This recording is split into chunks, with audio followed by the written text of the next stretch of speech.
Assalamualaikum warahmatullahi wabarakatuh. Halo teman-teman semuanya. Ketemu lagi dengan saya. Pada kesempatan ini saya akan menjelaskan kepada kalian tentang kerajaan maritim yang bercorak Islam di Indonesia. Nah, kalau sebelumnya kita telah belajar tentang kerajaan maritim Hindu-Buddha di Indonesia, pada materi kali ini kita akan belajar tentang kerajaan maritim yang bercorak Islam. Nah, masih sama ya teman-teman. Jadi yang akan kita pelajari pada materi ini adalah kerajaan-kerajaan Islam yang bercorak maritim. Itu artinya adalah yang mana kerajaan itu menggunakan kehidupan kelautan itu sebagai mata pencaharian sehari-hari mereka. Yaitu karena dari berbagai faktor ya, karena letaknya juga di dekat jalur perairan, makanya dari situlah kerajaan-kerajaan ini sangat terkenal dengan kemaritimannya kayak gitu. Di sini nanti akan kita pelajari 5 kerajaan Islam yang bercorak maritim. Ada Samudra Pasai, Aceh, Demak, Goa Talau, dan juga Mataram Islam. Nah, mari langsung saja kita mulai dari yang pertama. Nah, oke, di sini ada kerajaan Samudra Pasai ya teman-teman. Nah, ini adalah salah satu tokoh pendirinya yaitu Malik As-Saleh. Bisa teman-teman baca sendiri di sini. Kerajaan Samudra Pasai yang perlu teman-teman ketahui adalah bahwa kerajaan Samudra Pasai ini merupakan salah satu kerajaan yang sangat terkenal dalam bidang kemaritimannya. Nah, itu karena apa? Karena kerajaan ini terletak di tepi Selat Malaka ya teman-teman. Jadi Selat Malaka itu adalah sebuah selat yang menjadi jalur perdagangan pada zaman dulu. Nah, oleh karenanya sudah sangat wajar jika kerajaan Samudra Pasai ini sangat maju dalam bidang kelautan kayak gitu. Itu adalah sekilas tentang kerajaan Samudra Pasai, bisa teman-teman baca sendiri.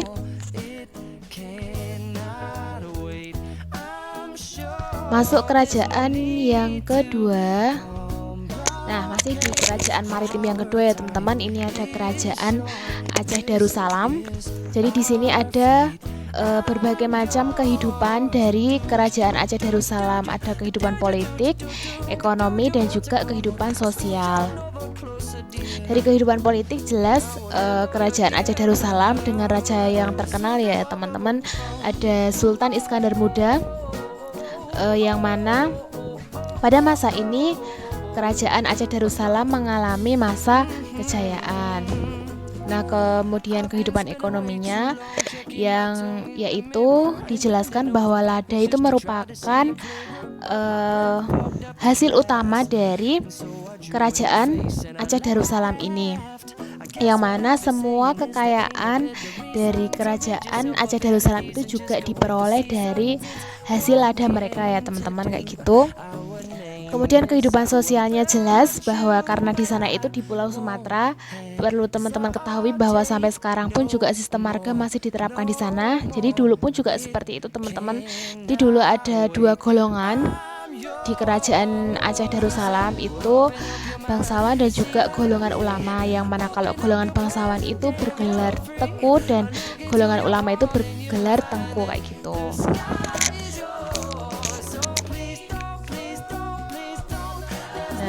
Oke, lanjut kerajaan maritim selanjutnya. Nah, kalau teman-teman lihat gambar di sini, ini adalah sebuah masjid peninggalan dari salah satu kerajaan maritim Islam di Indonesia, yaitu Kerajaan Demak. Ini letaknya di Demak ya teman-teman, di Kudus, Jawa Tengah. Kerajaan ini, masjid ini dulu merupakan pusat pemerintahan dari Kerajaan Demak sendiri. Kerajaan Demak didirikan oleh Raden Patah dan menjadi kerajaan Islam pertama di Pulau Jawa. Demak terletak di pesisir utara Jawa, oleh karena itu perekonomian Demak menitik beratkan pada aktivitas perdagangan maritim dan agraris. Jadi di dekat Pantura ya teman-teman, kalau teman-teman tahu pantai utara Jawa. Nah, kerajaan Demak itu letaknya tidak jauh dari sana. Nah, oleh karena itu dari situlah pusat aktivitas perekonomian perdagangan di Kerajaan Demak itu dilaksanakan. Nah, jadi sangat wajar sekali jika Kerajaan Demak itu merupakan salah satu kerajaan maritim yang terkenal di Indonesia.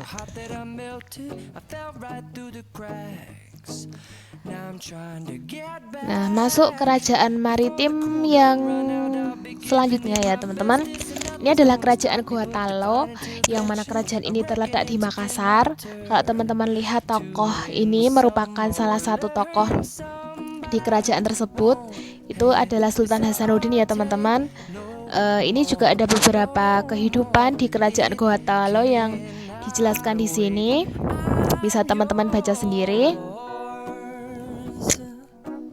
Jadi yang perlu teman-teman ketahui, kerajaan Gorontalo ini merupakan salah satu kerajaan dengan bandar perdagangan rempah-rempah yang terbesar. Jadi sangat wajar jika dulu para penjajah dari bangsa barat itu banyak sekali yang masuk ke kerajaan ini, karena yang memang di sana banyak dihasilkan rempah-rempah kayak gitu. Kemudian juga di sana hukum perdagangan pun juga sudah mengikat teman-teman. Jadi bukan hanya sekedar barter seperti kerajaan-kerajaan yang lain, namun juga sudah ada aturan-aturan perdagangan yang mereka laksanakan. Lalu di sini dalam kehidupan sosialnya mereka sudah menganut yang namanya sistem feodal. Kalau teman-teman tahu, sistem feodalisme itu adalah sistem yang mana sistem kepemilikan tanah. Jadi penguasa itu berhak menguasai tanah wilayah yang mereka kuasai kayak gitu. Rata-rata kerajaan-kerajaan di Indonesia itu pasti menerapkan sistem feodalisme gitu. Nah, lalu juga rakyat sangat setia terhadap rajanya, karena juga di kerajaan Gorontalo ini raja-rajanya terkenal sangat bijak ya teman-teman. Oleh karena itu rakyat pun juga banyak yang mengikuti. Kita lanjut.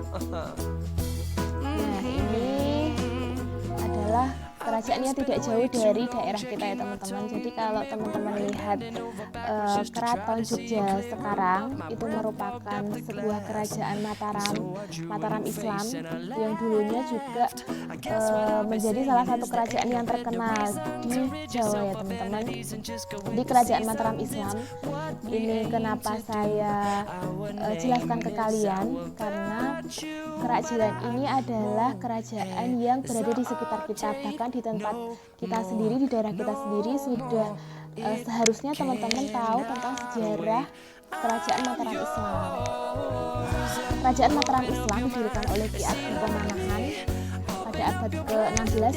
Dalam perkembangannya, Mataram Islam berhasil memperluas wilayah seperti pada kitab ini. Jadi ini adalah wilayah yang dulu pernah dikuasai oleh kerajaan Mataram Islam. Bisa teman-teman lihat sendiri ya, sangat luas ya teman-teman.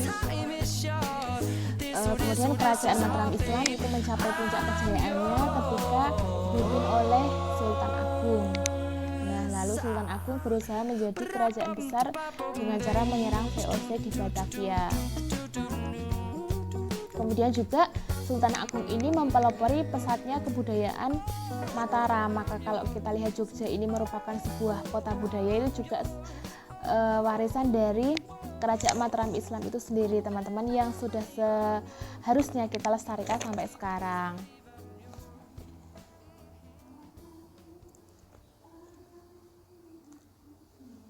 Oke, langsung kita masuk ke pengaruh kerajaan Islam terhadap kehidupan kita sehari-hari ya teman-teman.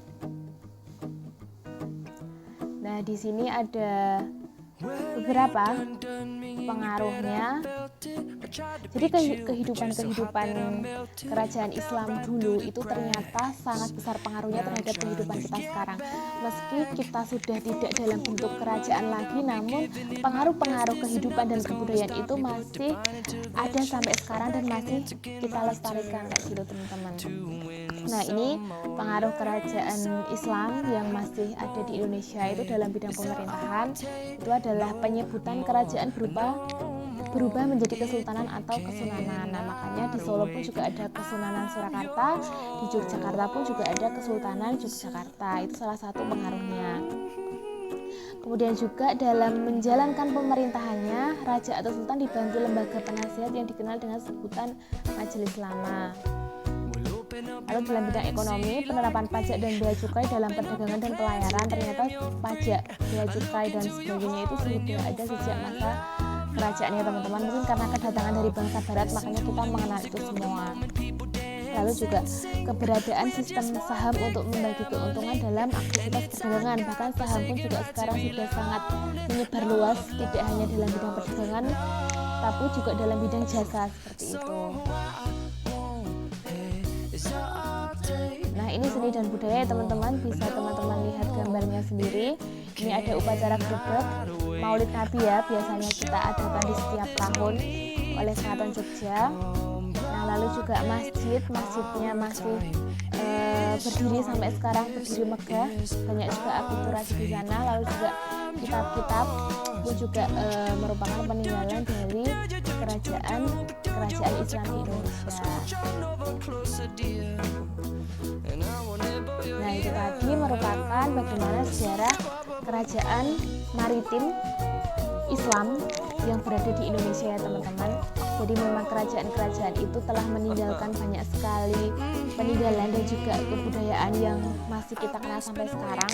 Dan yang perlu teman-teman ingat adalah bahwa dulu kerajaan-kerajaan itu juga sempat berjaya karena kemaritimannya, karena memang di Indonesia itu sebagian besar wilayahnya adalah terdiri dari kelautan, maka tidak menutup kemungkinan bahwa kehidupan sebagian besar kerajaan di Indonesia pun juga datang dari sana gitu. Nah, itu adalah materi dari kerajaan Islam yang bercorak maritim di Indonesia. Semoga bisa teman-teman pahami. Sekian dari saya, sampai ketemu di materi selanjutnya. Wassalamualaikum warahmatullahi wabarakatuh.